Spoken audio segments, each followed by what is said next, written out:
Para saudara dan saudari yang Tuhan cintai, selamat pagi dan selamat bertemu lagi dalam renungan harian dari Paroki Santo Fransiskus Assisi APO, edisi hari Senin, tanggal 25 Agustus 2025, dalam masa biasa yang ke-21. Mengawali hari yang baru ini, kita hendak mendengar dan merenungkan sabda Tuhan. Marilah sebelum kita mendengar dan merenungkan sabda Tuhan, kita berdoa. Dalam nama Bapa dan Putra dan Roh Kudus. Amin. Allah Bapa yang Maha Kudus, Engkau selalu menawarkan kepada kami kesempatan untuk bertobat dan berbalik kepadamu. Perkenankanlah kami untuk selalu membina sikap tobat, menyadari kelemahan kami di hadapan-Mu, dan membuka diri terhadap kasih kerahiman-Mu. Bersabdalah ya Tuhan, kami siap mendengarkan. Terpujilah Engkau Bapa, Putra dan Roh Kudus, kini dan sepanjang segala masa. Amin. Para saudara dan saudari yang Tuhan cintai, sabda Tuhan yang hendak kita dengar dan kita renungkan untuk mengawali hari yang baru ini diambil dari Injil Matius pasal 23 ayat 13 sampai 22. Tuhan bersamamu. Inilah Injil suci menurut Matius. Pada suatu hari, Yesus berkata kepada ahli-ahli Taurat dan orang-orang Farisi, "Celakalah kalian, hai ahli-ahli Taurat dan orang-orang Farisi, hai kalian orang-orang munafik, karena kalian menutup pintu kerajaan surga di depan orang.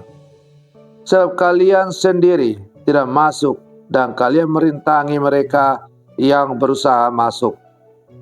Celakalah kalian, hai ahli-ahli Taurat dan orang-orang Farisi, hai kalian orang-orang munafik, sebab kalian menelan rumah janda-janda, sementara mengelabui indah orang dengan doa yang panjang-panjang. Sebab itu, kalian pasti akan menerima hukuman yang lebih berat. Celakalah kalian, hai ahli-ahli Taurat dan orang-orang Farisi, hai kalian orang-orang munafik, sebab kalian mengarungi lautan dan menjelajah daratan untuk menobatkan satu orang saja menjadi penganut agamamu. Dan sesudah ia bertobat, kalian menjadikan dia orang neraka yang 2 kali lebih jahat daripada kalian sendiri. Celakalah kalian, hai pemimpin-pemimpin buta yang berkata, bila bersumpah demi bait suci, sumpah itu tidak sah. Tetapi bersumpah demi emas bait suci, sumpah itu mengikat. Hai kalian orang-orang bodoh dan orang-orang buta, manakah yang lebih penting, emas atau bait suci yang menguduskan emas itu? Dan kalian berkata, bila bersumpah demi mezbah, sumpah itu tidak sah. Tetapi bersumpah demi persembahan yang ada di atasnya, sumpah itu mengikat. Hai orang-orang buta, manakah yang lebih penting, persembahan atau mezbah yang menguduskan persembahan itu? Karena itu barang siapa bersumpah demi mezbah, ia bersumpah demi mezbah dan juga demi segala sesuatu yang terletak di atasnya. Dan barang siapa bersumpah demi bait suci, ia bersumpah demi bait suci dan juga demi dia yang diam di situ. Barang siapa bersumpah demi surga, ia bersumpah demi takhta Allah dan juga demi dia yang bersemayam di atasnya. Demikianlah sabda Tuhan. Para saudara dan saudari yang Tuhan cintai, Melalui bacaan Injil yang baru saja kita dengar bersama, kita mendengar Yesus yang mengecam dengan sangat keras kepada para ahli Taurat dan orang-orang Farisi, dengan mengatakan mereka, "Celakalah kamu, hai ahli-ahli Taurat dan orang-orang Farisi, hai kamu orang-orang munafik." Kata-kata ini mungkin terasa sangat keras bagi kita.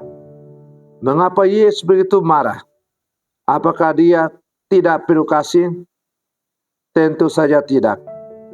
Kemarahan Yesus di sini adalah kemarahan yang lahir dari cinta yang mendalam, bukan kebencian. Dia marah karena melihat kemunafikan yang menyesatkan umat Allah.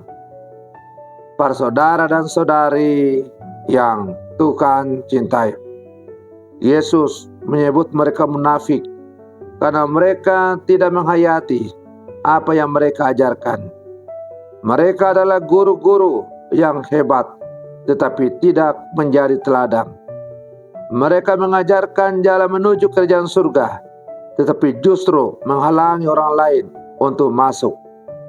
Mereka seperti orang yang berdiri di depan pintu surga, tidak masuk sendiri, dan tidak membiarkan orang lain masuk.